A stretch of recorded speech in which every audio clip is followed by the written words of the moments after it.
Muy buenos días, bienvenidos, bienvenidas. Vamos a estar comenzando en los próximos minutos. Mientras tanto, pueden ir anotando su nombre y afiliación en el chat.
Muy buenos días nuevamente. Estamos escribiendo ahora en el chat nombre y afiliación. Hoy vamos a estar dando el webinar Violencia de Género y Pobreza, Desigualdades Estructurales, Responsabilidad del Estado y Urgencia de Acción. Empezamos en unos minutos.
Saludos nuevamente y muy buenos días. Yo soy Valeria Duarte Bosch, coordinadora del proyecto Colonialidad, Pobreza y Desigualdad Social en Puerto Rico, y hoy vamos a estar ofreciéndoles el webinar Violencia de Género y Pobreza, Desigualdades Estructurales, Responsabilidad del Estado y Urgencia de Acción. Antes de presentar a nuestros recursos, vamos a estar hablando un poquito en resumen de quiénes somos nosotros como proyecto. Colonialidad, Pobreza y Desigualdad Social en Puerto Rico, un equipo de trabajo que colabora con varios sectores con el fin de reducir la pobreza infantil y las desigualdades en el país. Tenemos colaboraciones con un sinnúmero de organizaciones y comunidades, así que estamos muy agradecidos porque tenemos esta colaboración con el Observatorio de Equidad de Género y con la Fundación de Mujeres de Puerto Rico. Para continuar, nuestros principios rectores es que el efecto de la colonialidad en las políticas económicas que promueven la distribución de desigualdad de recursos en el país, el efecto de esta colonialidad en las maneras en que pensamos acerca de la pobreza, el desarrollo solidario, la protección del ambiente, pues es parte de nuestra historia como pueblo. Además de la participación comunitaria, incluyendo a la niñez, es parte de la planificación y del centro de enfoque y acción.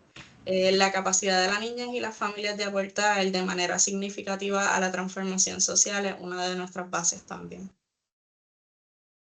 Además, estamos bien pendientes de lo que viene siendo el apoyo de distribución de recursos económicos, tanto estatales como municipales, para propiciar la solidez de servicios de apoyo y movilidad social de las familias, al igual que el enfoque del ciclo de la vida que garantice un proceso de embarazo saludable y los apoyos que la niña y esta familia necesitan.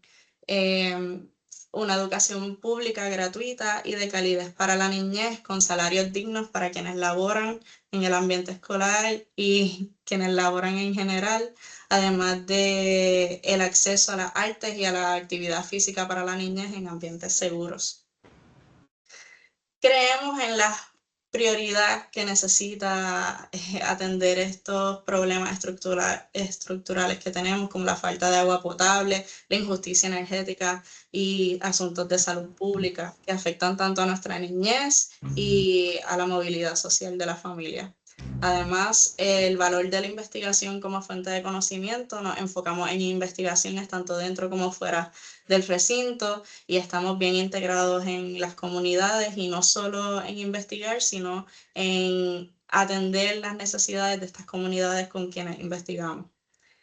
Los procesos de evaluación que posibiliten la calibración de estrategias e iniciativas. Este proceso de evaluar para la toma de decisiones informadas es algo en lo que creemos fuertemente. Antes de continuar, algunos acuerdos del grupo es que vamos a mantener los micrófonos y las cámaras apagadas. Se pueden hacer preguntas y comentarios en el chat o en el Q&A. Aún así, las preguntas pues serán atendidas al final o en el momento en el que nuestros recursos indiquen. Ahora para presentar a la doctora Débora Upegui Hernández. Ella es la analista de datos en el Observatorio de Equidad de Género y la doctora Upegui Hernández ha trabajado en diversos temas como violencia de género, inmigración y asuntos relacionados con las comunidades y experiencias de latinos y latinas en Estados Unidos, política de drogas y los derechos humanos de las personas con uso problemático de sustancias. Es investigadora social con un doctorado en psicología social y de personalidad en CUNY Graduate Center y una maestría en psicología del Hunter College de CUNY. Ha enseñado en la Universidad de Puerto Rico, recinto de Río Piedras y Carolina, en Baruch College y St. Peter's College. Trabajó como investigadora asociada en el National Latina Institute for Reproductive Justice. Ha publicado artículos para el Latina Data Research Project de Center for Latin American, Caribbean and Latino Studies de CUNY, Feminism and Psychology, Journal of Pacific Rim Psychology y libros editados. Es una autora del libro Growing Up Transnational, Colombian and Dominican Children in New York City y coautora de Humillación y Abusos en Centros de Tratamiento para Uso de Drogas en Puerto Rico. De cuando la tierra tembló, violencia y resistencia de las mujeres tras los terremotos del sur de Puerto Rico 2019-2020 y de feminicidios íntimos, análisis de procesos judiciales en Puerto Rico 2014 a 2019. Sin más, voy a estar presentando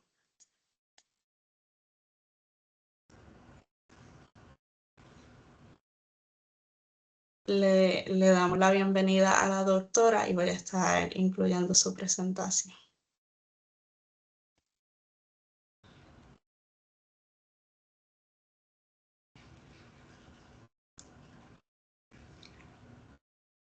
Bueno, en lo que se visualiza la presentación, primero que todo les doy los buenos días a todas, todes y todos. y quiero agradecerles por sacar de su tiempo para discutir estos temas con nosotras. Doy las gracias al equipo del proyecto Colonialidad, Pobreza y Desigualdad Social en Puerto Rico por la invitación para compartirles algunos datos que aporten a la discusión sobre la relación entre la pobreza y la violencia de género en Puerto Rico. Los datos que voy a compartir con ustedes hoy surgen del trabajo de monitoreo sistemático de feminicidios en Puerto Rico que realiza el Observatorio de Equidad de Género desde el 2019. Les pido disculpas si en algún momento estoy tosiendo, parece que estoy empezando con una pequeña infección de garganta. Y le pido a Valeria que si en algún momento necesita apagar mi micrófono, lo puedes hacer porque estoy teniendo problemas para movilizarme sobre la pantalla de Teams. Entonces, puedes pasar a la siguiente.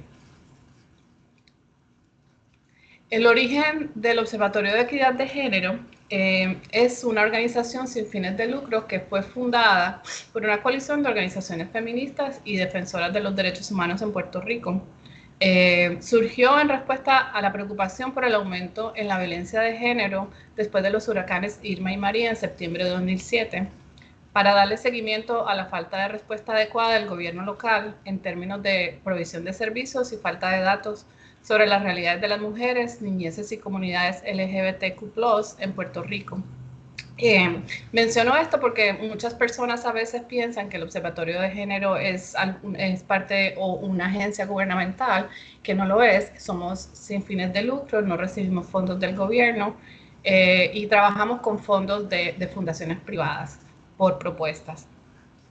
La organización se fundó en el 2019 bajo el liderazgo de la licenciada María Dolores Tati Fernoz. Siguiente.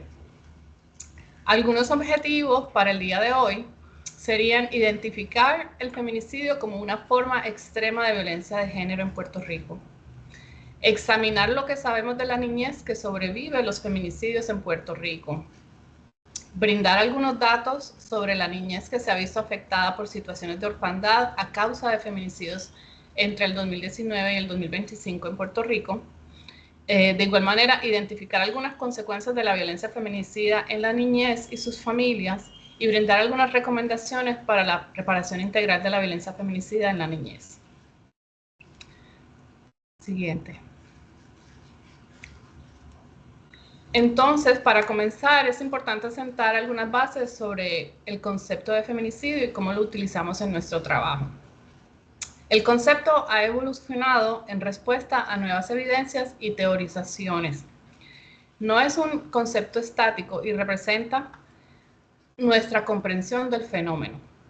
Las investigaciones han demostrado que la violencia de género va más allá del contexto íntimo, violencia doméstica o intrafamiliar, y abarca lo social y lo comunitario. Por eso la definición de feminicidio se ha expandido para incluir escenarios de violencia de género en otros espacios más allá del contexto de violencia doméstica. Y esto ocurre en respuesta a nuestra lectura del fenómeno. Esto es importante mencionarlo porque todavía hay muchos sectores que piensan que cuando hablamos de feminicidio solamente estamos hablando de situaciones donde ha existido violencia doméstica o violencia entre parejas. Sin embargo, la definición que el observatorio utiliza y que es más común hoy en día en el resto de Latinoamérica es una definición expandida de lo que es feminicidio más allá de la violencia doméstica. Puedes pasar a la siguiente.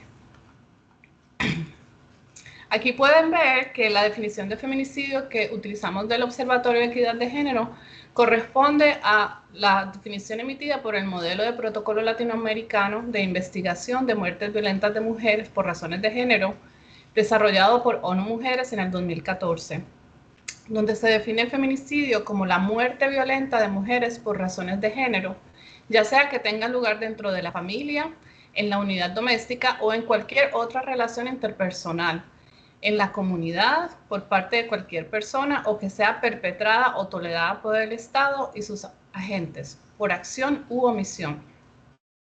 Próximo. Esta definición, entonces, entiende que el feminicidio se divide en diversas subcategorías o tipos de feminicidio. En el observatorio partimos desde una perspectiva de salud pública y derechos humanos para para comprender el fenómeno del feminicidio. Por ende, las subcategorías que utilizamos son las siguientes. Para empezar, se subdivide entre feminicidios directos o indirectos. Y de ahí surgen las demás categorías de feminicidio. Los feminicidios directos, pueden ver la lista que está en la izquierda, por lo general coinciden con ser asesinatos, excepto en algunos casos que se encuentran bajo investigación. Y generalmente estas subcategorías se contemplan en el Código Penal y encuentran su resolución en el sistema de proceso penal, ya que se identifica que causar la muerte a la mujer era el objetivo del acto violento. Sin embargo, existe otra categoría de feminicidios indirectos, que no necesariamente buscan como objetivo causar la muerte de la mujer, pero en efecto ese es el resultado.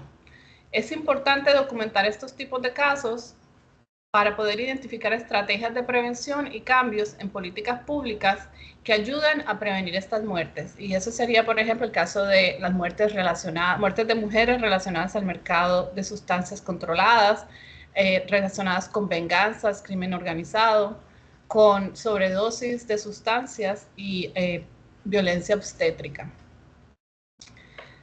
Puedes pasar a la siguiente.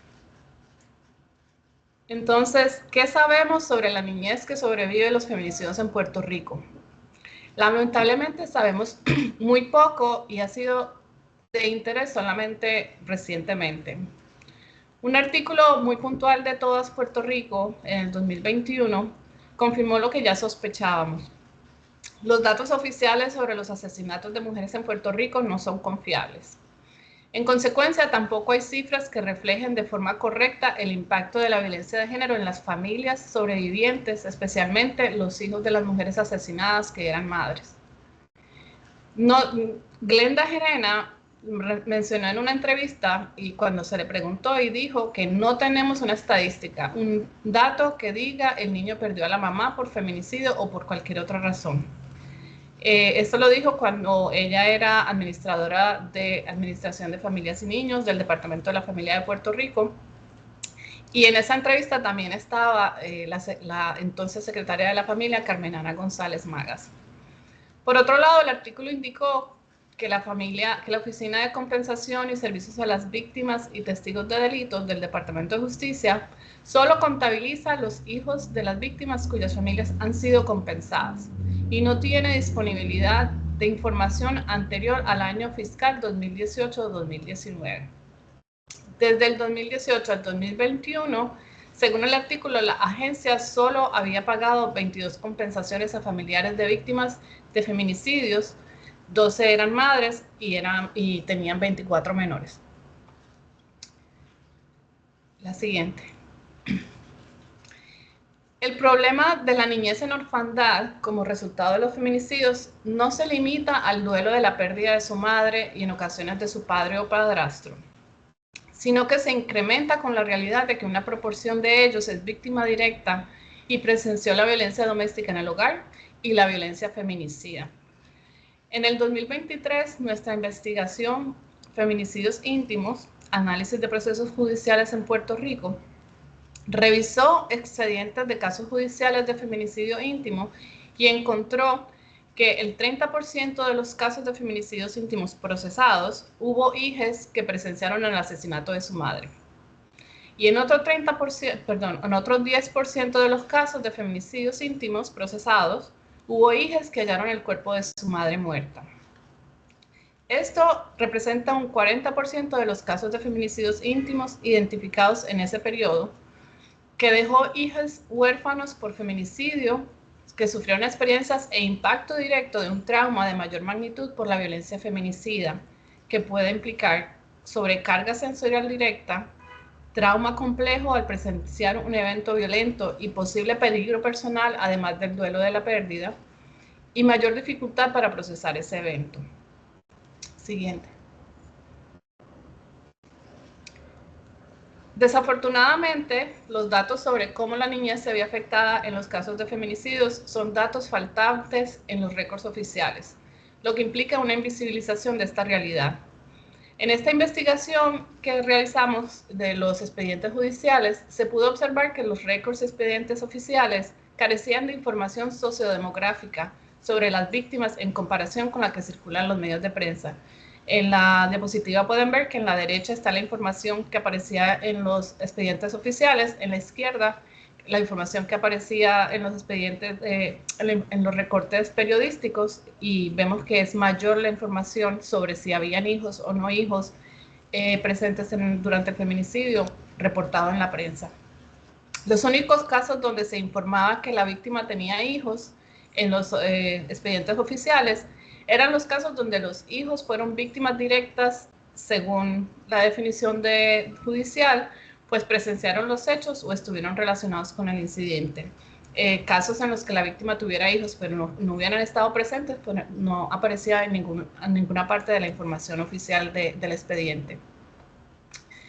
Siguiente. Para lograr una aproximación sobre la dimensión de la niñez que ha sobrevivido la muerte de sus madres como resultado de un feminicidio, el observatorio identifica artículos periodísticos sobre cada caso de feminicidio y se crearon archivos digitales para cada caso. En la presentación de hoy estamos enfocándonos en los años del 2019 al 2025, que es para los cuales tenemos información completa o mayormente completa. Desafortunadamente, los datos sobre hijos e hijas de las víctimas de feminicidio para los años 2019 y 2020 permanecen incompletos. Se creó una base de datos en Excel a partir de los datos abiertos recopilados de las fuentes periodísticas, y estos datos fueron triangulados con fuentes oficiales para verificar detalles e identificar casos que no aparecieron en la prensa. Esto ocurre cuando hay disponibilidad de las agencias oficiales de compartir esos datos con nosotros, que no siempre es el caso, y desafortunadamente desde el año pasado pues eso ha sido aún más difícil. Y se realiza un análisis exploratorio con estadísticas descriptivas de la muestra de casos de feminicidios. Siguiente. A continuación, bueno, les comparto algunos datos sobre la niñez que se ha visto afectada por situaciones de orfandad a causa de feminicidios entre el 2019 y el 2025. Próxima. Los datos recopilados en nuestro monitoreo reflejan que entre el 2019 y el 2025, estos datos, 160 menores quedaron en orfandad como resultado de un feminicidio, y estos datos cubren hasta el diciembre del 2025. Nuestro monitoreo ha identificado un total de 481 víctimas de feminicidios en ese periodo. 134 fueron víctimas de feminicidio íntimo. 133 víctimas de feminicidios eran madres de hijas adultas y menores. Y 87 víctimas de feminicidio eran madres de hijos menores solamente.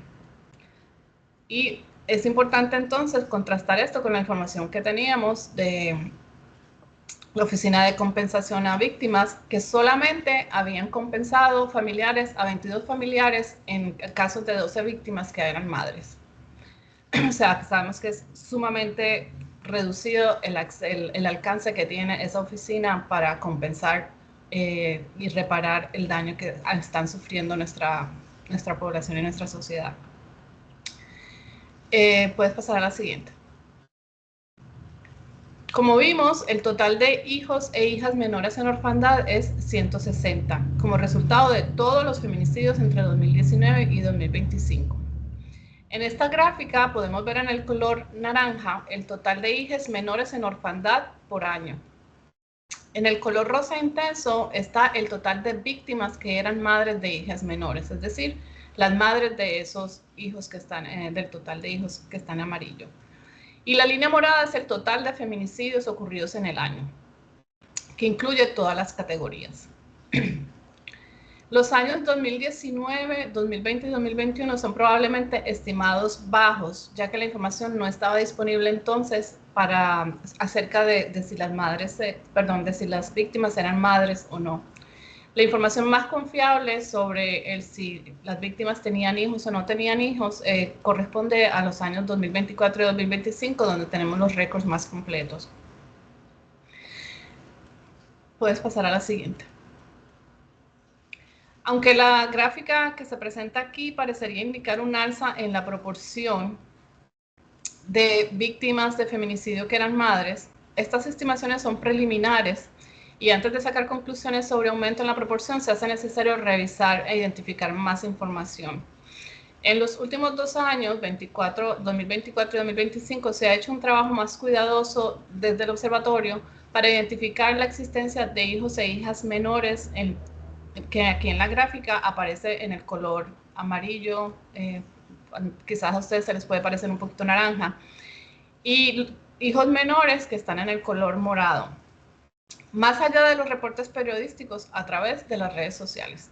El color morado clarito son los casos en los que desconocemos o no tenemos suficiente información para determinar si eran madres o no eran madres, si tenían hijos o no tenían hijos. Esto implica mayor inversión de tiempo en la recopilación de datos. Por lo general, la información en la prensa se limita a identificar quiénes estaban presentes o si tiene hijos menores. No, comúnmente no se, y más en el pasado no se daba información sobre si habían hijos adultos, si les sobrevivían hijos adultos o no. En los últimos 2 o 3 años, pues hemos visto que la prensa ha comenzado a dar un poquito más de esa información. Sin embargo, a partir de esta información, podemos concluir que en 2024 y 2025 se puede observar cerca de un 24 a 26%, lo que es casi una cuarta parte de las víctimas de feminicidio, eran madres de hijas menores. Eso es, 3 de cada 10 mujeres víctimas de feminicidio eran madres de hijas menores. Y casi la mitad eran madres que tenían hijos menores y o adultos. En este caso, hacemos el énfasis en hijos menores porque entendemos que pues, los hijos menores van a tener más repercusiones relacionadas a la situación en la que permanecen después de que hayan muerto sus madres, ya que los hijos adultos probablemente ya tienen sus familias y tienen otros recursos, otras situaciones de vida que tienen, donde las consecuencias son diferentes, pero quizás tienen más recursos para manejar la situación. Los hijos menores, pues obviamente son más dependientes de sus madres y los efectos van a ser más palpables. Siguiente. Cuando hablamos de los intentos de feminicidio, es importante porque de esta manera podemos ilustrar la verdadera dimensión del riesgo de muerte de mujeres resultado de la violencia feminicida. El observatorio comenzó a recopilar datos sobre intentos de feminicidio para finales del 2020. Al incluir los intentos de feminicidio, vemos que el potencial de muertes por feminicidio podría ser casi 2 veces mayor. Generalmente en los casos de intentos de feminicidio no se reporta información sobre la edad de la víctima ni sobre la cantidad de hijas o sus edades, a menos de que estén presentes en el incidente.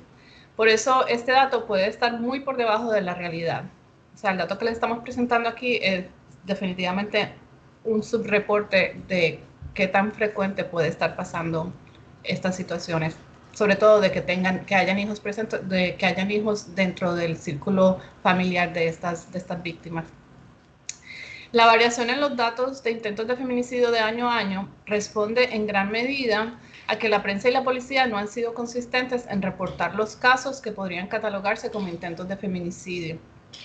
Por ejemplo, los casos de intento de estrangulación comenzaron a ser identificables en el 2024 cuando se aprobó la enmienda que incorporó la estrangulación, sofocación y asfixia posicional como delito en la Ley 54. Y en el 2025 se observa una disminución en el total de feminicidios. Sin embargo, el total de intentos de feminicidios aumentó sustancialmente. Esto podría estar relacionado a posibles resultados positivos de intervenciones como el fortalecimiento de protocolos de desarme para confiscar armas de fuego por parte del COPOP, que es el Centro de Operaciones y Procesamiento de Órdenes de Protección, a individuos que se les ha radicado órdenes de protección en su contra, o pueden haber otras razones. Esto simplemente es una hipótesis que habría que buscar, identificar, investigar más a fondo para saber qué puede haber estado pasando acá, porque se ve como un patrón bastante diferente a los años anteriores. Víctimas, puedes pasar a la siguiente.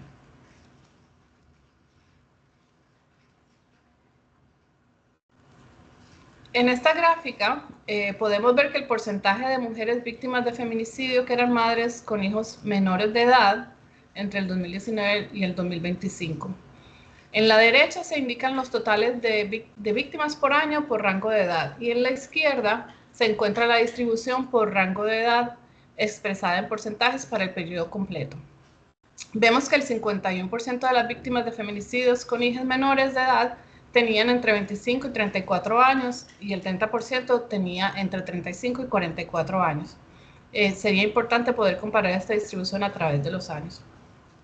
Sin embargo, cuando se toma en cuenta la edad de los menores, se puede advertir que había un número importante de mujeres que fueron madres adolescentes en algún momento.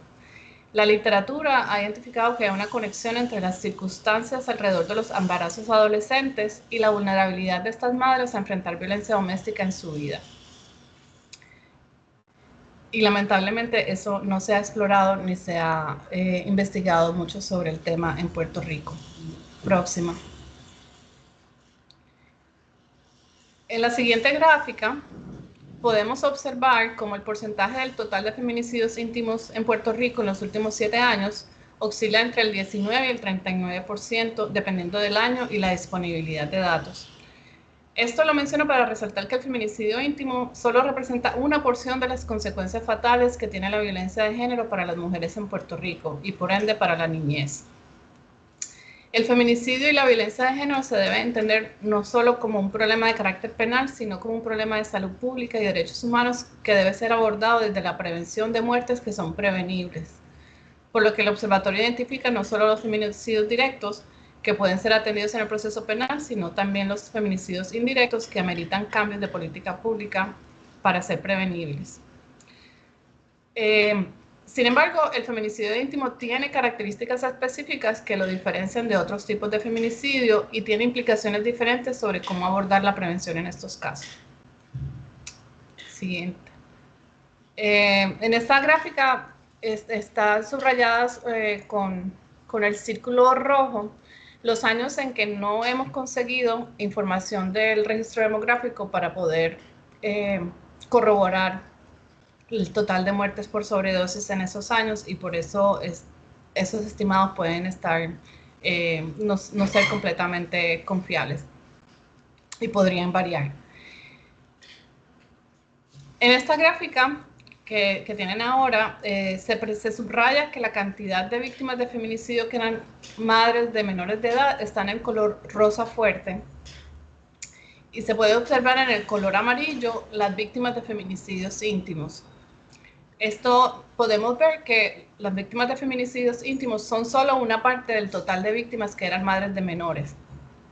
Es decir, que la afectación de la niñez por orfandad y por trauma directo producto de la violencia feminicida no se limita a los casos de feminicidios íntimos. La niñez se ve afectada también en los feminicidios que no son íntimos. Aquí es importante recordar que nuestra investigación anterior para los años 2014-2019 identificó que en al menos el 30% de los feminicidios íntimos procesados por justicia había hijos presentes durante el feminicidio. Y sería importante establecer si esa proporción se mantiene en este otro periodo subsiguiente del 2019 al 2025. Próximo. Es importante mencionar que el método utilizado para cometer los feminicidios íntimos en los últimos 6 años ha cambiado. El uso de armas de fuego ha venido en aumento y se ha duplicado desde el 2019, mientras que el uso de armas blancas se ha reducido. En el 2020 el uso de armas de fuego alcanzó un 78% y en el 2025 fue un 75% de armas de fuego, el uso de armas de fuego para cometer los feminicidios íntimos. Otros métodos incluyen estrangulación, golpes y trauma con objeto contundente, entre otros. Es importante resaltar estos datos, pues apuntan a que gran parte del trauma y la experiencia de violencia feminicida que tiene la niñez en orfandad por feminicidio en Puerto Rico está relacionada con el rol que tienen las armas de fuego en nuestra sociedad y la normalización del uso de armas de fuego en Puerto Rico. Según el Instituto de Estadísticas de Puerto Rico, el 94% de los homicidios cometidos entre enero y marzo del 2025 se cometieron con arma de fuego. y para el 2021 esa cifra se mantenía en un 91.5%, mientras que el promedio mundial suele ser alrededor de 47% para esas fechas. Próximo.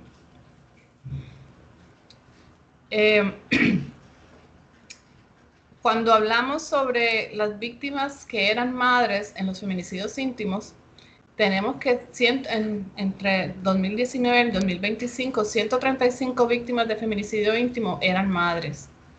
Eso es, 53 eran madres de hijas menores y 29 eran madres con hijos o hijas adultos.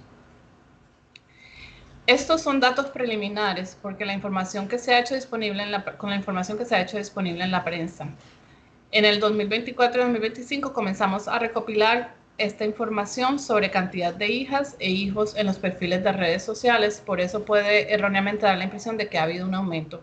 En la izquierda tenemos los totales de víctimas y en la derecha se presenta como en proporción, por porcentaje del total de víctimas de feminicidios íntimos. El total de víctimas de feminicidio que eran madres puede estar subreportado, pues la mayoría de los casos de mujeres que figuran como sin hijos no se menciona información sobre si eran madres o no. O sea, la categoría la presentamos nosotros como sin hijos, pero realmente es que no existe información sobre si eran madres o no. El total de víctimas de feminicidio que eran madres de menores es una estimación bastante baja y podría en realidad la situación ser mucho mayor. Los casos de feminicidios íntimos son los que reciben mayor atención y donde se tiende a publicar mayor información sobre la composición de la familia. Siguiente.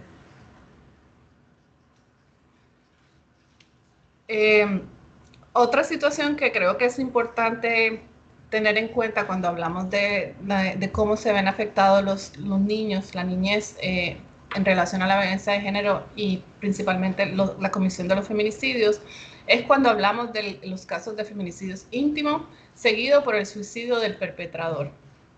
El promedio es entre 34 y 38% de los feminicidios íntimos entre el 2019 y el 2025.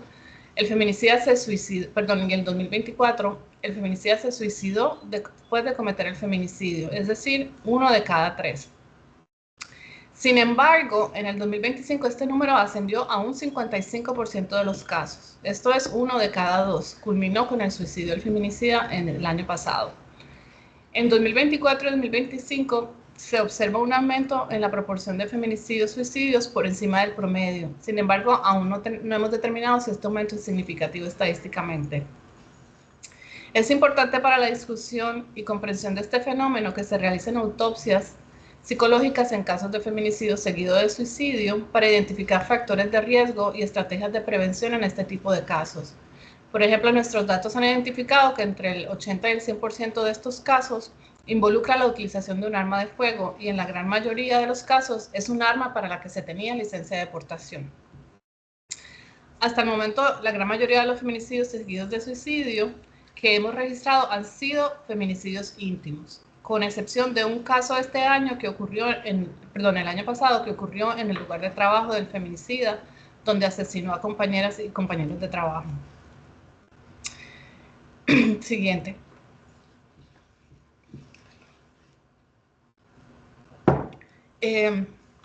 Aquí podemos ver de nuevo en el lado izquierdo tenemos el total de víctimas y en el lado derecho se presenta expresado como porcentajes del total. 1 de cada 3 feminicidios seguidos de suicidio involucra hijas menores. Es decir, en 1 de cada 3 feminicidios-suicidios hay hijas menores que sufrieron un trauma aún mayor. No solo pierden a su madre de manera violenta, sino que el agresor y feminicida era su padre o padrastro, y además también pierden a su padre o padrastro por una muerte violenta por suicidio. 18 feminicidios-suicidios involucraron hijos menores de un total de 50 feminicidios-suicidios. Y entre el 80 y 100% de estos casos involucra uso de armas de fuego. Siguiente. Ahora hablemos de cuáles son algunas de las consecuencias de esta violencia feminicida en la niñez y sus familias. Es importante recalcar que la violencia feminicida repercute sobre toda la familia. Tiene efectos devastadores en la niñez, en orfandad, en las hijas e hijas en edad adulta y demás familiares. En Puerto Rico, esta violencia feminicida está desafortunadamente muy ligada a la normalización de la violencia con armas de fuego. Invisibilizar e ignorar a las víctimas indirectas o secundarias de los feminicidios contribuye a mantener ciclos intergeneracionales de violencia. Además, la violencia feminicida genera vulnerabilidad en la situación económica, el acceso a vivienda, acceso a la educación, acceso a servicios de salud y el estrés en las relaciones familiares. Entre el 55 y el 58% de los niños y niñas en Puerto Rico viven bajo el nivel de pobreza definido por el gobierno federal estadounidense. Y muchas de estas familias afectadas por el feminicidio eran familias monoparentales, donde la madre posiblemente era la primera fuente del sustento económico. Además de eso, el trauma relacionado con la pérdida violenta de una madre o ambos padres en los casos de feminicidio-suicidio se deben considerar experiencias adversas en la niñez que pueden generar problemas de salud física y mental a corto, mediano y largo plazo, como depresión, ansiedad e ideación suicida, más aún cuando esta violencia está relacionada a violencia doméstica y de género. La niñez y los adolescentes afectados pueden incurrir en comportamientos problemáticos y nocivos como deserción escolar o bajo rendimiento académico, pueden presentar comportamientos agresivos hacia pares o familiares, pueden desarrollar uso problemático de sustancias controladas o reproducir la violencia que atestiguaron en sus relaciones de noviazgo o pareja. Siguiente.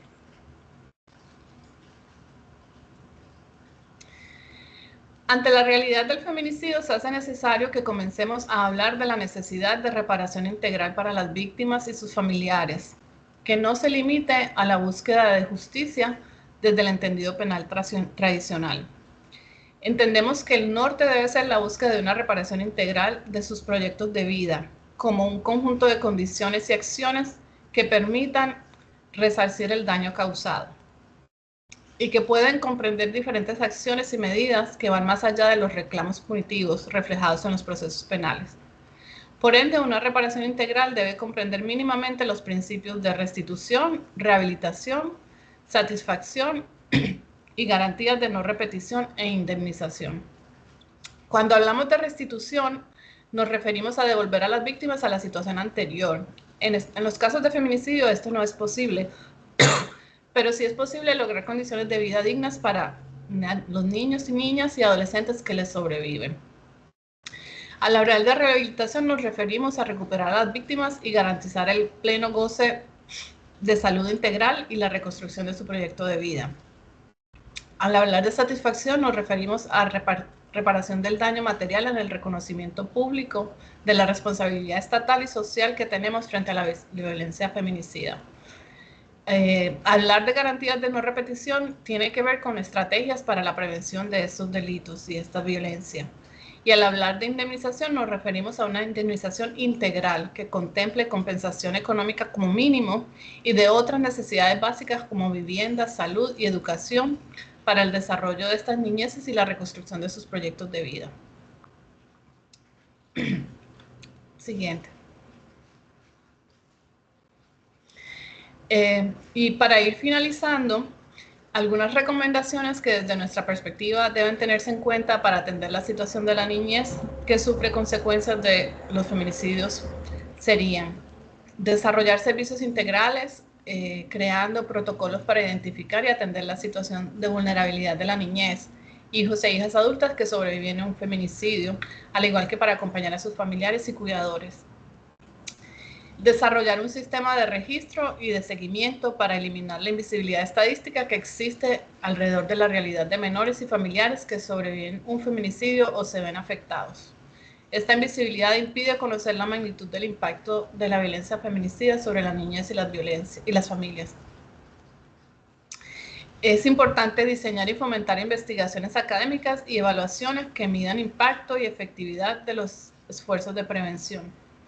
Los obstáculos metodológicos y la fragmentación de la información afectan negativamente la investigación comunitaria y académica. y a su vez la capacidad del Estado y la sociedad para ofrecer respuestas adecuadas desde un enfoque basado en trauma y de reparación integral. Es importante e indispensable garantizar los derechos económicos y una vida digna para las víctimas que sobreviven. Crear una política pública de reparación integral para hijos, hijas y cuidadores y familiares de víctimas de feminicidio, que incluya apoyo económico, acceso a vivienda, servicios de salud física y mental, educación básica y universitaria, entre otros. Todo esto se hace indispensable si queremos avanzar hacia la sanación de las heridas psicosociales que dejan la violencia intergeneracional, reducir las consecuencias de la pobreza asociadas a la violencia de género y aportar a la reconstrucción de la fibra social de nuestras comunidades. Siguiente. Las próximas dos diapositivas tienen algunas referencias que les comparto para alguien que quiera profundizar en el tema. Y en la última, simplemente darles las gracias por la escucha y invitarles a que visiten nuestra página web y se suscriban para que tengan acceso a nuestros reportes mensuales sobre feminicidios y otros temas por correo electrónico. Muchísimas gracias por lo que Ahora voy a para compartir un momento para poder ver esas preguntas que estén en el chat. Si alguien tiene alguna pregunta que quiera hacer, en confianza puede anotarlo en la medida que les sea posible. Este tema es sumamente importante porque vemos en las noticias cuando salen feminicidios y no sabemos de qué están hablando, no entendemos bien las estadísticas y ahora tenemos una manera más amplia en la que podemos entender estas estadísticas y además entender la parte del sistema del Departamento de la Familia y de ALFAN en este aspecto, cómo las estadísticas no necesariamente involucran a los hijos. Eso es algo muy importante porque forman parte del núcleo familiar de la persona que experimenta este tipo de vivencia y mucho más cuando tenemos una situación como podemos decir, hablamos de muchas crisis en Puerto Rico y en el país y no sabemos cómo atenderlas porque no sabemos cómo atender los conceptos que vemos a menudo y que no entendemos. Quisiera añadir algo más, doctora. No, yo creo que por mi parte puedo esperar al final de la conversación para si surgen algunas preguntas. Sé que siempre son muchos datos y es difícil digerir tantos datos, pero estamos aquí disponibles para cualquier pregunta. Muchísimas gracias. Vamos a continuar. Ahora vamos a presentar a Verónica Colón Rosario. Ella es la directora ejecutiva de Fundación de Mujeres de Puerto Rico. Verónica Colón Rosario es una líder ejecutiva del sector sin fines de lucro, filantropía y justicia social con más de 15 años de experiencia. Actualmente se desempeña como directora ejecutiva de la Fundación de Mujeres en Puerto Rico, la primera y única institución filantrópica del archipiélago dedicada exclusivamente a la equidad de género, donde ha logrado fortalecer alianzas multisectoriales y apoyar el liderazgo comunitario. A lo largo de su trayectoria ha dirigido programas de subvenciones, recaudación de fondos y desarrollo institucional. Ha ocupado roles clave en organizaciones nacionales e internacionales y participa en juntas directivas y redes globales de filantropía feminista, integrando liderazgo comunitario, estrategia y justicia social para generar impacto sistemático. Sin más preámbulos, los dejo con Verónica Colón Rosario. Hola, ¿me escuchan bien? Sí. Ok, perfecto. Voy a tratar de share my screen. Obviamente Microsoft Teams siempre es un reto para mí, pero lo logramos. Creo que están viendo la presentación. Sí. Perfecto. Déjame poner full screen aquí. Ok, bueno. Gracias a todas las personas que se dieron presencia hoy en este panel y entro a la conversación, agradecida y con mucha humildad por la invitación y por estar aquí con expertas como la doctora Upegui. Mi conversación es más allá de todo esto, cómo los fondos feministas y cómo el trabajo de los fondos feministas entran a la conversación. Y yo sé que quizás algunas personas nunca han escuchado esto de lo que es un fondo feminista o fondos de mujeres, así que quería como que explicarlos un poco. Nosotras, el tipo de fondos que nosotras manejamos somos organizaciones filantrópicas que movilizamos y distribuimos recursos de una forma que no es filantropía tradicional. ¿A qué yo me refiero con filantropía tradicional?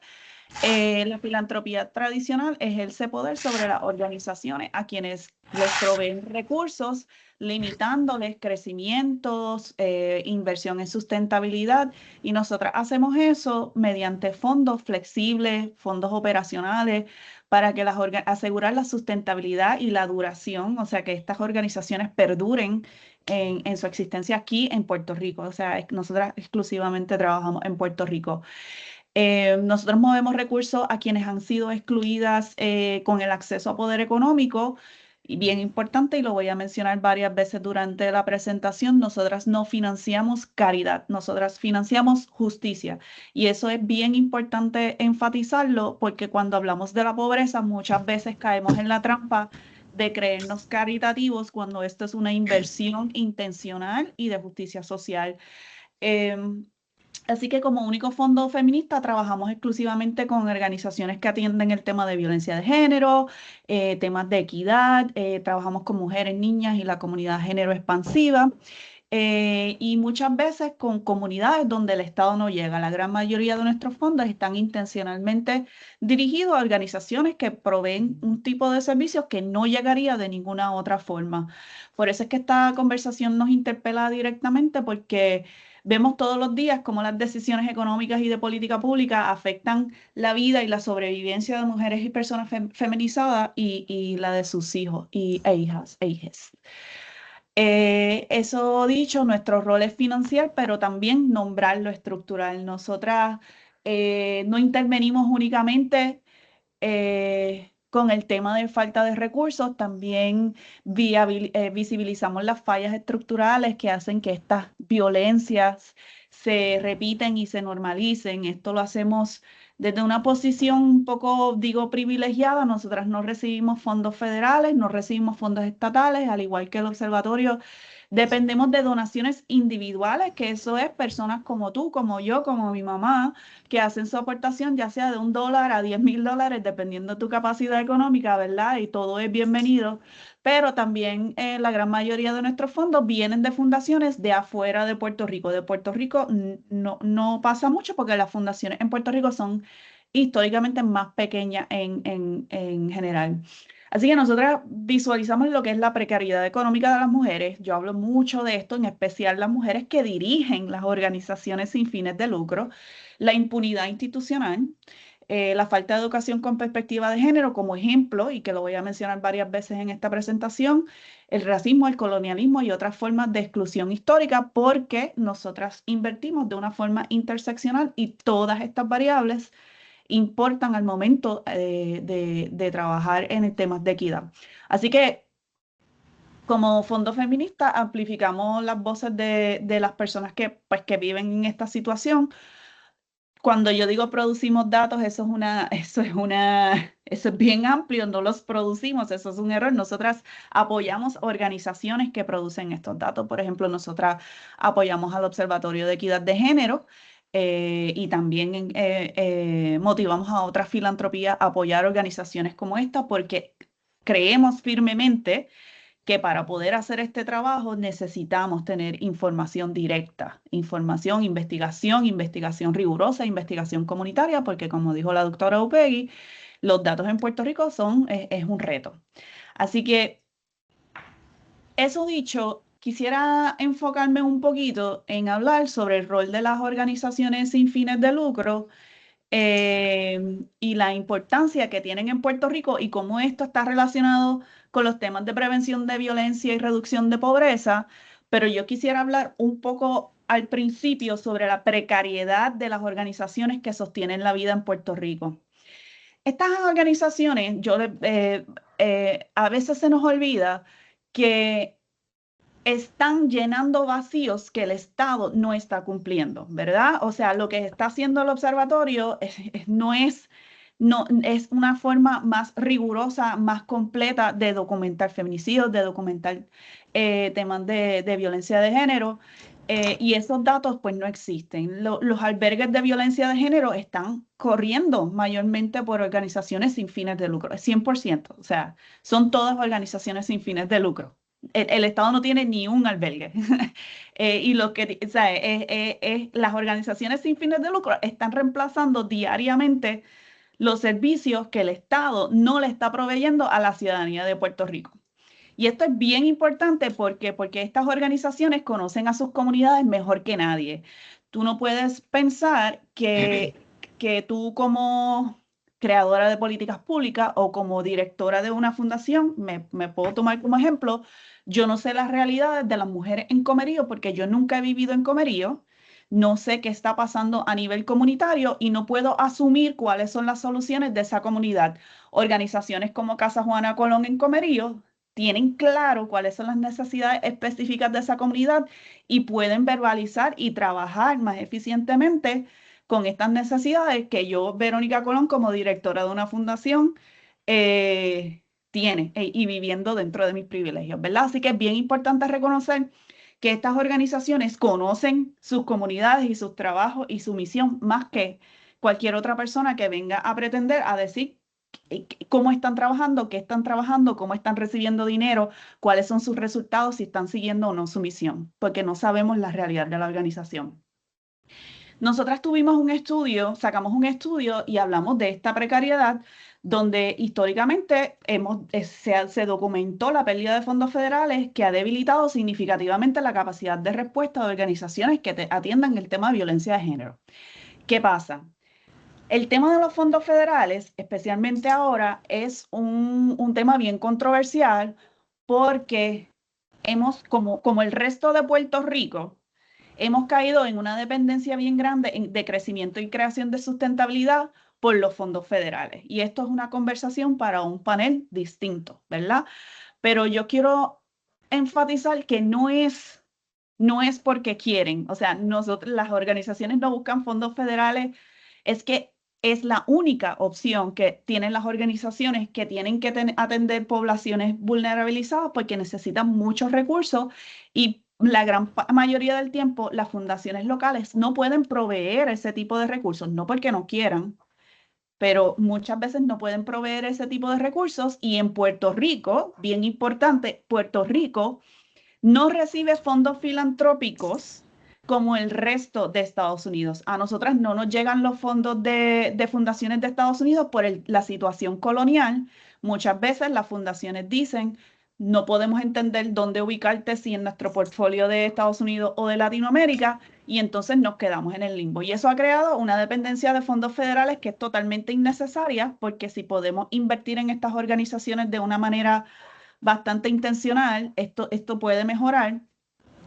Y esto se ha traducido en reducción de personal, reducción de servicios, listas de espera más largas, menos acompañamiento psicológico local y menor acceso a atender, por ejemplo, como lo que estaba mencionando la doctora, la niñez sobreviviente de feminicidios, porque las organizaciones no tienen los recursos y el Estado no está trabajando en políticas públicas que le pueda servir a esta población. Así que esta inestabilidad de financiamiento no solo afecta a las organizaciones, sino que afecta directamente a las sobrevivientes que dependen de estos servicios para sobrevivir. Entonces, cuando una organización comunitaria cierra, no es que falló en su misión, no es una falta de capacidad, no es una falta de interés, es que el sistema le dejó sin recursos porque está hecho precisamente para eso, para que no tengan los recursos necesarios para lograr movilidad económica, justicia social. Sabemos que en el sistema esas cosas pues, no interesan mucho porque es una pérdida de poder del Estado como tal. Así que sin inversión en autonomía económica, lo que va a pasar es lo siguiente. Una sobreviviente va a regresar a su agresor por dependencia financiera, va a permanecer en empleo informal o precario, vivir en una inestabilidad constante. Y estos son servicios que organizaciones sí pueden proveerle a las sobrevivientes. Así, y en la parte de las organizaciones, cuando trabajan con incertidumbre financiera, no pueden sostener redes comunitarias, no pueden invertir en prevención, tienen que siempre estar respondiendo a las emergencias, no pueden incidir en política pública de manera sostenida, no es porque no quieran y no tengan la capacidad, es que no hay tiempo. Muchas de las organizaciones en Puerto Rico funcionan con un personal bien limitado, que se les paga muy poco, que tienen que trabajar horas largas. Y es una cosa que yo trato y es lo que estoy tratando de resolver. No quisiera construir un movimiento de equidad de género a las espaldas de mujeres cansadas y explotadas. Eso va en contra, ¿verdad? De todo. Y para mí es bien importante, y siempre las menciono y las pongo al frente, las lideresas de estas organizaciones, su bienestar y su salud emocional son bien importantes para nosotras, porque dependemos de ellas de muchas cosas y tenemos que ser bastante solidarias con su situación. Así que sin prevención y cambio estructural, la violencia y la pobreza continúan reproduciéndose porque no estamos imponiendo las inversiones donde tienen que llegar. Entonces, y esto lo quiero mencionar, es bien importante, hay una delegación de responsabilidad a la respuesta de violencia únicamente a organizaciones sin fines de lucro que tienen unos recursos bien limitados. De nuevo, no es que no tengan la capacidad. Aquí yo he conocido personas que pueden correr al mundo con los ojos cerrados aquí en Puerto Rico. Aquí hay un talento extraordinario. Lo que les faltan son recursos. Así que si vas a hacerle pasar ese trabajo que no estás haciendo, hay que proveer política pública, hay que proveer recursos, hay que reconocer la importancia de su trabajo y hay que establecer alianzas público-privadas, que eso yo aquí tengo mucho cuidado hablando de eso, pero hay que hablarlo y hay que reconocerlo y hay que decir que esto tiene que existir para funcionar, pero alianza en beneficio de las comunidades, no en beneficios individuales de campaña, no en beneficio de la organización, no en beneficio de reconocimiento personal, en alianzas en beneficio a las comunidades que estamos sirviendo. Porque estas organizaciones están haciendo el trabajo, de nuevo, que debería estar respaldado por estas políticas públicas y un financiamiento estable. ¿Qué está pasando? Que cuando el Estado se retira, la violencia no desaparece, se profundiza. Sé que es la ausencia que se supone que está construyendo la infraestructura que te mantenga segura, que escribe la política pública para tu protección, y eso no se logra porque hay una desconexión bien grande entre lo que se supone que esté pasando y lo que estamos corriendo con una batería bien bajita, con recursos bien limitados. Sería ideal, ¿verdad? Mi sueño es que un día Puerto Rico despierte y diga: estas mujeres están moviendo el país, están arreglando el país, están solucionando los problemas de los que yo me quejo todos los días. Y aunque yo no esté de acuerdo, porque mucha gente escucha la palabra feminista y se asustan, pero las organizaciones feministas están cuidando de la población de Puerto Rico en crisis, en desastre, alimentando poblaciones y nunca le preguntan cómo se sienten estar siendo servidos por una organización feminista. Eso no nos importa, lo que nos importa es servir a las comunidades. Así que la prevención de violencia, la protección de sobrevivientes y el bienestar de la niñez afectada, de nuevo, no son actos de caridad, es responsabilidad del Estado, responsabilidad de los sistemas económicos y de nosotras, nosotros y nosotres. Como sociedad civil, tenemos que también aportar y buscar de qué forma nosotras nos podemos incorporar a apoyar a estas organizaciones que están proveyendo servicios y soluciones a problemas que nos afectan a diario, a mí, a ti, porque si muchas de nosotras sí somos sobrevivientes de violencia y podemos tener esa experiencia y nos podemos relacionar, otras personas no, pero quizás estás teniendo situaciones de acceso a oportunidades económicas que te gustaría, educación con perspectiva de género, quisiera integrar poner educación sexual integral en tu currículo educativo, estas organizaciones hacen todo eso. Así que hay que estar bien claro y hablar sobre el vacío que llenan las organizaciones en servicios que el Estado no provee, que no quiere financiar adecuadamente, y cuando lo hace, son procesos que usualmente pueden ser bien limitantes. Yo puedo entender que hay unos procesos que hay que cumplir de due diligence y hay que estar bien consciente de los procesos de auditoría, porque los fondos federales llegan al Estado y se redistribuyen, pero hay unas cosas que son bien innecesarias y se continúan haciendo, que están limitando la capacidad de las organizaciones a operar, porque les limitan en qué pueden hacer con el dinero sin tener confianza, y nosotras operamos desde la confianza. Yo le doy fondos a una organización como el Observatorio, como Casa Juana, como diversas, a la Alianza Mujeres Viequenses, y yo confío plenamente que estas mujeres saben lo que están haciendo y yo no tengo que cuestionarles. Simplemente hay unos procesos que tenemos que seguir, legales y de due diligence, claro, esas cosas se hacen, pero hay que confiar en su sabiduría, en su eterna sabiduría, y que saben lo que están haciendo de la mejor forma posible para las poblaciones que conocen mejor que a nadie. Así que, después de esto, quisiera hablar sobre el tema de qué se necesita para una respuesta real. Ya hablamos de datos integrados, o sea, ya la doctora Upegui habló de esto, yo no voy a ampliar mucho más, de que apoyemos a organizaciones como el Observatorio para que continúen ese trabajo tan importante. Como dijo Valeria, las cosas hay que nombrarlas. También, además de nombrarlas, hay que entenderlas y hay que tener evidencia, porque no se puede construir política pública, no se puede argumentar ni defender puntos, aunque a veces, aunque uno tenga los datos, los ignoran y siguen pasando políticas públicas que limitan nuestros derechos, y eso es otra historia. Pero la importancia de la investigación comunitaria, para demostrar cuáles son las variables que mantienen la violencia vigente y a las personas viviendo en precariedad. Bien importante para política pública y para Puerto Rico, que los datos brillan por su existencia en muchas partes.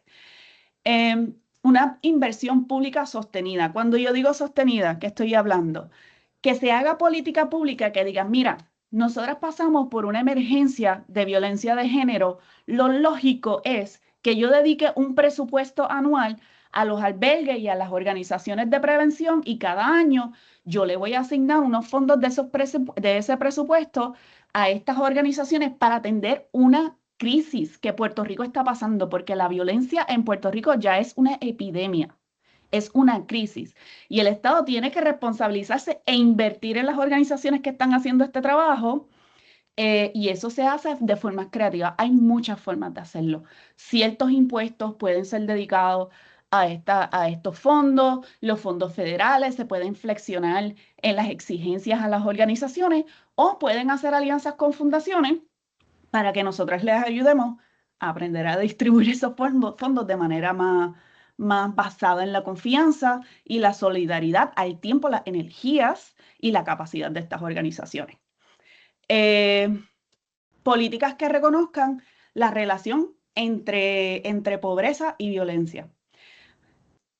Bien importante, lo voy a mencionar, educación con perspectiva de género, por ejemplo, mi ejemplo de siempre, porque si vamos a trabajar con prevención de la violencia, hay que empezar desde temprano, y la educación con perspectiva de género se ha visibilizado de una forma, o sea, como si fuera este villano que viene a educarte sobre todo menos lo que realmente tiene que ver, ¿verdad? Que es la prevención de la violencia y reconocer que los cuerpos se respetan. Sistemas de protección que funcionen, y esto incluye apoyo económico directo a servicios de salud mental accesibles, continuos para sobrevivientes y para la niñez. Perdón, se me fue la cámara. Niñez, viviendas seguras, sistemas de protección social que funcionen de verdad y para eso hay que invertir, ¿verdad? Porque estamos pensando en el bienestar de nuestras comunidades. Inversión en prevención y dejar la reactividad. Esto es bien importante. Nosotras sacamos hace unos añitos un fondo de mitigación. Cuando pasó Fiona en el 2022, nos llega mucho dinero, que es bien normal en la filantropía, que se emocionan cuando hay una crisis y se les olvida que existimos el resto del tiempo. Y así mismo yo se los digo sin miedo y lo reciben. Y la filantropía está empezando a escuchar y está siendo más progresiva, pero necesita gente que valientemente se les pare de frente y les diga, no puedes invertir en Puerto Rico solamente cuando hay un huracán. Punto. La prevención y la preparación de las organizaciones, cuando recibimos ese dinero, yo le dije a la donante, yo quiero invertir este dinero en preparar a las organizaciones para el desastre. No quiero invertirlo en que compren, no sé, mascarillas o que es importante, ¿verdad? Algunas organizaciones lo necesitan y si eso es lo que necesitan, eso es lo que van a comprar, si es comida, si es mascarillas, si es productos de higiene. Pero yo les dije, hay que invertir en el fortalecimiento de estas organizaciones para cada vez que llegue un desastre, no se afecten tanto, porque llega un desastre, son organizaciones que no tienen fondos y tienen que rebuscar de fondos operacionales que no tienen y eso atrasa su trabajo, atrasa el progreso y atrasa la transformación social, porque están atendiendo un desastre, son las primeras en la línea respondiendo a desastres, alimentando, cuidando, protegiendo, proveyendo techo, primeras antes que el Estado por meses. Sin embargo, eso no se les ha reconocido y no se les han dado los recursos para fortalecerse y cada vez que pase esto, en vez de sobrevivir, que sea como pasar y excel. Perdonen el Spanish. Así que cada dólar que no se invierte en prevención, acompañamiento, protección, se va a pagar mañana en trauma, pobreza y violencia intergeneracional. Así que estamos perdiendo como país, como gente que corre este país, estamos perdiendo una gran oportunidad porque se puede hasta experimentar con Puerto Rico porque es realmente bueno, no un estado, es un territorio bien pequeño con una población manejable y se pueden experimentar con estos temas de prevención, pero pues están dejando pasar esas oportunidades por unos pensamientos un poco arcaicos. Y último, como lo había mencionado anteriormente, la colaboración pública-privada, que lo digo con mucho cuidado porque eso no se puede dar en todos los espacios y hay siempre intereses mayores que servir a la comunidad, pero esta colaboración sin meterse en el medio de lo que está haciendo la organización, ¿verdad? Pienso que hay muchas oportunidades de alianzas, de proveer espacios vacíos para vivienda accesible, se les puede seguir dando a las organizaciones que lo manejen. Hay mucha oportunidad de trabajar con organizaciones para temas de prevención. Tenemos una organización que apoyamos que trabaja educación sexual integral, integrar al observatorio con datos que le sirven al Estado. O sea, hay muchas formas de colaboración, pero claro, eso en Puerto Rico es un poco delicado por diferentes temas. Así que, concluyendo esta parte, si el financiamiento es inestable, la respuesta siempre va a ser fragmentada y la fragmentación de esta respuesta cuesta vidas. Y esas son las consecuencias de no mirar esto intencionalmente. Lo que estamos haciendo es sacrificando vidas y anualmente perdemos demasiadas personas en esto. Así que, por último, quería hablar sobre esto porque reducir la violencia y la pobreza no es una meta, no es como que mañana yo voy a reducir la pobreza por 10% y me voy a declarar la persona más exitosa que ha corrido Puerto Rico. Eso no es una responsabilidad y una obligación ética y moral, especialmente en un país donde más del 50% de la gente vive bajo la línea de pobreza, donde si te vas a la montaña, ese por ciento aumenta significativamente y es peor cuando son madres solteras con hijos menores de 18 a 19 años. Estamos hablando de que tenemos el salario promedio de Puerto Rico es menor que el estado más pobre de Estados Unidos. El salario promedio de Puerto Rico es menor que el estado más pobre de Estados Unidos. Y la gente a nivel global, y lo digo porque yo he estado en foros internacionales, piensan que Puerto Rico está bien y por eso los fondos internacionales no nos tocan, porque estamos acogidos por la protección de los fondos federales cuando eso no es cierto. Así que es ética porque ninguna sociedad puede considerarse justa mientras tolere que generaciones enteras crezcan marcadas por el miedo, la precariedad y la falta de oportunidades. La violencia en todas sus manifestaciones, incluyendo la violencia de Estado, vulnera la dignidad humana y el empobrecimiento sistemático limita el derecho a soñar, a decidir y a prosperar. Permanecer indiferente ante esta realidad nos hace cómplices de esa continuidad y eso, como dije, nos incluye a nosotras. Es política porque estos ciclos no surgen por casualidad. Este sistema está hecho así. Se sostienen estructuras desiguales, decisiones presupuestarias que nos limitan, prioridades gubernamentales y modelos económicos que excluyen. Los modelos económicos que se están construyendo nos excluyen continuamente y no lo vemos.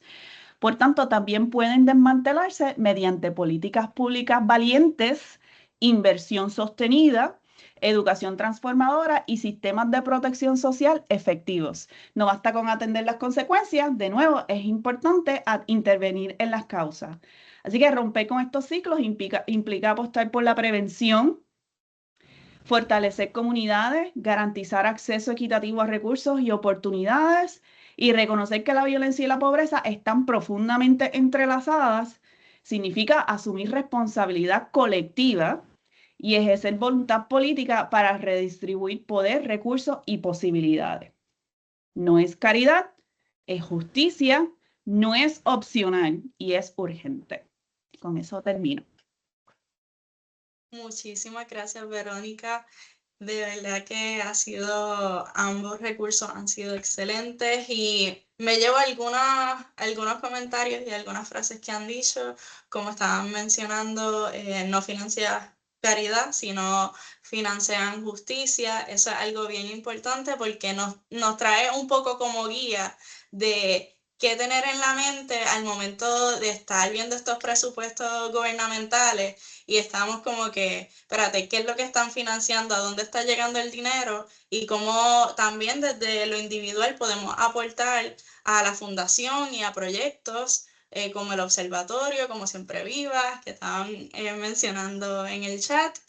Y también tengo aquí anotado la cuestión de reparación. Estamos buscando prevención y reparación porque seguimos atendiendo situaciones a diario que no han sido prevenidas, pero tenemos la oportunidad de prevenir de antemano y resaltando que la comunidad tiene conocimiento de qué son las cosas que le aquejan y cómo podemos simplemente apoyar las comunidades que ya están organizadas y incentivar a las comunidades que están en ese proceso. Aquí quiero leer algunos comentarios que están en el chat.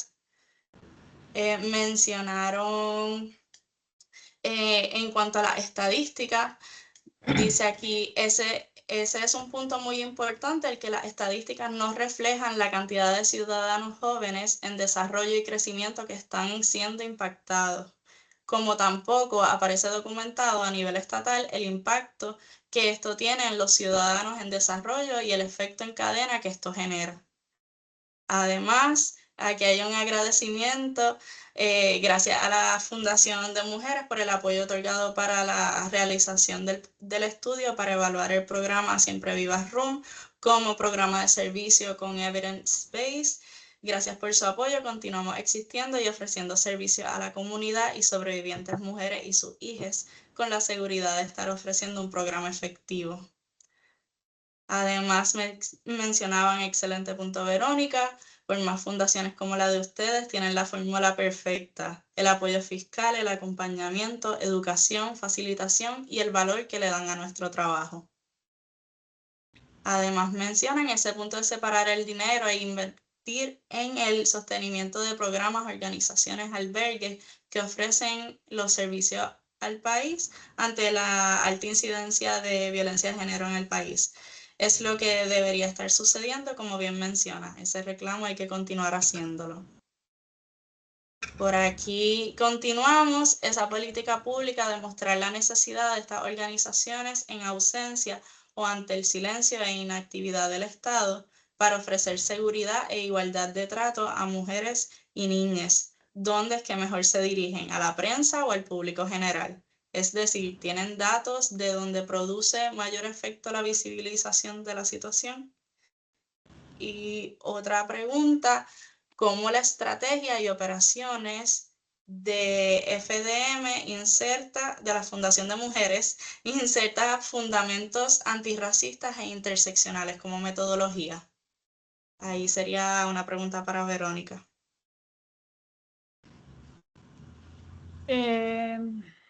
Eda, yo no te voy a dar una respuesta académica, así que si eso es lo que estamos tratando de buscar, no es así. Nosotras trabajamos y nuestro proceso de subvenciones es informado por las mismas organizaciones. Nosotras no asumimos cuál es la necesidad. Entonces, cuando tú sientas organizaciones fuertes en el tema anticolonial, antirracista, de prevención de violencia, de inclusión de todas las diversidades de género, tú tienes ahí todo el conocimiento y toda la información que tú necesitas para hacer tu estrategia de inversión hacia las comunidades. Claro, estamos bien limitadas porque somos una organización bien pequeña y cada año pues son menos las organizaciones que apoyamos porque nosotras preferimos dar unos fondos significativos a menos organizaciones que darle 10,000 pesitos a cada una, aunque 10,000 pesitos son 10,000 pesitos, todo el mundo quiere 10,000 pesitos operacionales, pero invertimos intencionalmente con más de eso para que las organizaciones puedan realmente invertir en su sustentabilidad. Así que nosotras, lo más que te puedo decir es que nosotras consultamos extensivamente con las organizaciones, preguntamos, evaluamos a las organizaciones que reciben fondos de nosotras, saben que las puertas siempre están abiertas, saben que nos pueden criticar de forma directa y lo han hecho y me ha encantado. Señalan la injusticia que podamos cometer porque somos jóvenes, estamos también aprendiendo y esta retroalimentación nos sirve mucho. Así que la única contestación que te puedo dar ahora mismo es que yo me dejo llevar por la sabiduría de las personas que saben que son esas lideresas en la comunidad. Claro, los procesos de subvenciones de la fundación son largos y tediosos porque tienen que ir por varios comités y varios procesos de selección, pero eso no es la pregunta. Pero sí hemos tenido personas que trabajan estos temas antirracistas e interseccionales dentro de la Junta, que es bien importante, y son estas mujeres quienes toman esa decisión. O sea, como Marilu Franco estuvo en nuestra Junta, Tati Fernández, que en paz descanse, fue una de las fundadoras también, tenemos a Sara Benítez, todas estas personas integran todos estos conceptos. Así que yo espero que eso te ayude un poquito con la pregunta. Aquí menciona que no esperaba una respuesta académica, sino más bien que su pregunta iba dirigida a si consideraban la equidad racial y de clase en sus metodologías de trabajo, aunque comprende que son las organizaciones las que adelantan esas perspectivas. Dice, gracias, querida. Sí, claro, por supuesto. Y si no se hace así, estamos haciendo un mal trabajo. Porque si no, y de hecho, en muchas de las conversaciones que hablamos fuera de Puerto Rico, hablamos de equidad de género y racial, porque en Puerto Rico no podemos hablar de equidad de género si no hablamos de equidad racial. Eso es bien importante y por eso me gusta mucho tu pregunta, porque la gente separa este tema y si no, y no pensamos esas interseccionalidades, no vemos que las condiciones que una mujer afrodescendiente tiene en Río Piedras no son las mismas que una mujer blanca de Guaynabo. Perdonen ese ejemplo, pero yo lo puedo decir. O sea, es bien importante tener eso en consideración porque tenemos que ver cómo los índices de bienestar afectan diferente a las diferentes clases, a las diferentes razas y a las diferentes identidades de género. También otra cosa, nosotros hemos invertido en trabajo sobre bienestar de comunidades afrodescendientes que se fue un poquito lejos de lo que nosotras invertimos usualmente, pero se dio la oportunidad y vimos que si no tenemos estos datos es bien imposible tomar decisiones sin considerar el bienestar de diferentes comunidades marginalizadas. Así que gracias por tu pregunta, Eda. ¿Alguna otra pregunta, comentario? Mientras van escribiendo alguna otra pregunta o comentario, les estoy incluyendo en el chat el cuestionario de evaluación para que evalúen el webinar y su contenido. Además, les voy a compartir el QR code para que puedan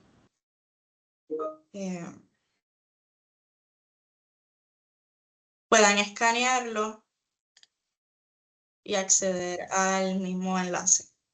Aquí habían mencionado anteriormente, desde Hogar Ruth, siempre llevamos a nuestro trabajo de prevención las estadísticas reales que nos permite tener el observatorio. Agradecemos el trabajo siempre. Y mencionan que urge seguir visibilizando el trabajo tan importante, radical y puntual que están haciendo. Gracias.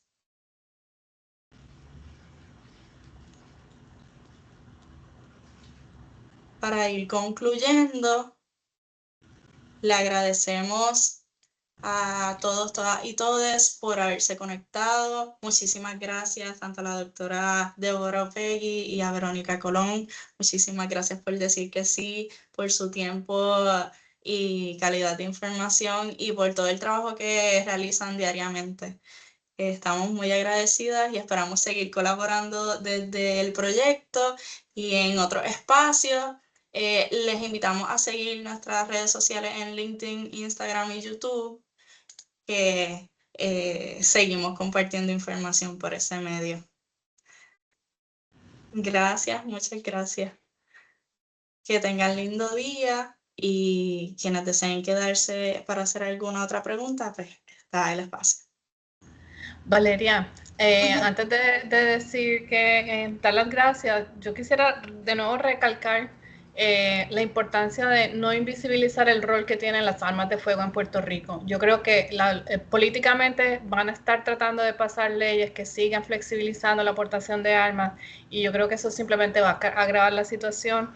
Los números los decimos nosotros, el Instituto de Estadísticas lo dice, más del 90% de la violencia y asesinatos en Puerto Rico es con armas de fuego y eso está afectando a nuestros jóvenes y a nuestras mujeres y en verdad que eso hay que seguir hablando de esas cifras y trabajar con la invisibilización de ese tema. ¿Y tienes alguna recomendación que nos puedas dar? ¿Cómo podemos, tal vez desde nuestros espacios o como individuos, que podamos atender esta situación o llevarlo, alzar la voz?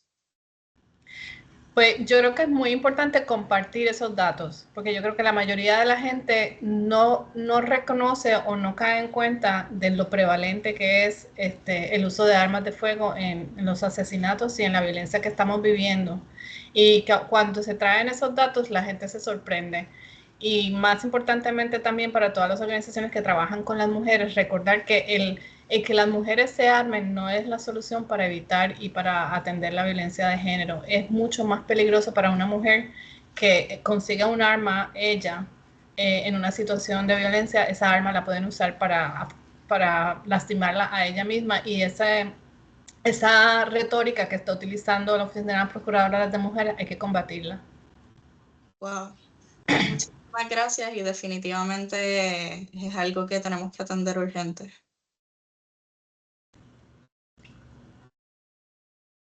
Muchísimas gracias. Aquí están escribiendo que gracias por la excelente información y muy necesaria para el trabajo que realizan las organizaciones. Bueno, pues sin más, quisieran añadir ¿Algún otro comentario o algún pensamiento para llevarnos? Sí, yo quería reenfatizar, sigan apoyando organizaciones como el Observatorio. Todas podemos intervenir en apoyar. Yo sé que lo mío siempre es aporten, ¿verdad? Aporten económicamente porque lamentablemente, pues eso da poder también. Apoyen a estas organizaciones. Puerto Rico puede hacer una diferencia, lo tenemos en nuestras manos, podemos lograrlo. Compartan sus estudios, compartir, si no pueden aportar, compartir sus estudios, compartir la información influye grandemente. Así que eso, quería enfatizar en que este trabajo es colectivo. Este trabajo es colectivo, es comunitario. Este trabajo es de todas, y yo creo que todas debemos meter la cuchara para ayudarnos mutuamente y que podamos lograr que estas organizaciones lleguen y completen su misión en Puerto Rico. Muchísimas gracias. Pues con esto concluimos el evento de hoy. Estén conectados a las redes para el próximo webinar y que tengan lindo día. Gracias. Lindo día. Gracias a ustedes.